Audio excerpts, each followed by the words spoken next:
ജെറമിയ 29:12. അപ്പോൾ നിങ്ങൾ എന്നെ വിളിച്ചപേക്ഷിക്കും, എൻ്റെ അടുക്കൽ വന്ന് പ്രാർത്ഥിക്കും, ഞാൻ നിങ്ങളുടെ പ്രാർത്ഥന ശ്രവിക്കും. ഒരു ഗ്രാമത്തിൽ ദൈവവിശ്വാസിയായ ഒരു കർഷകനുണ്ടായിരുന്നു. ഒരു ദിവസം അദ്ദേഹം പട്ടണത്തിൽ കുറച്ച് സാധനങ്ങൾ മേടിക്കാനായി പോയി.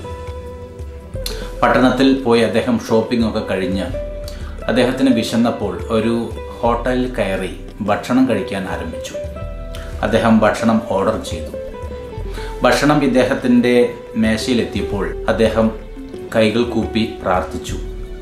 പ്രാർത്ഥിച്ചതിന് ശേഷമാണ് അദ്ദേഹം ഭക്ഷണം കഴിക്കാൻ ആരംഭിച്ചത്.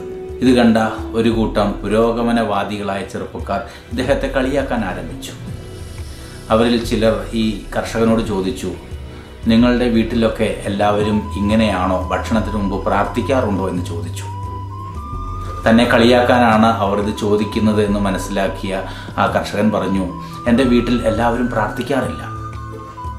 അപ്പോൾ അവർക്ക് കൗതുകമായി. അവർ ചോദിച്ചു, ആരാണ് നിങ്ങളുടെ വീട്ടിൽ പ്രാർത്ഥിക്കാതെ ഭക്ഷണം കഴിക്കുന്നത്?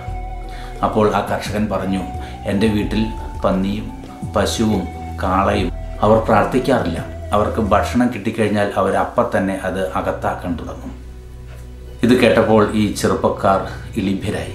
പ്രാർത്ഥിക്കുന്നവരുടെ വില കുറയുന്ന ഒരു കാലത്തിലാണ് നാം ജീവിക്കുന്നത്.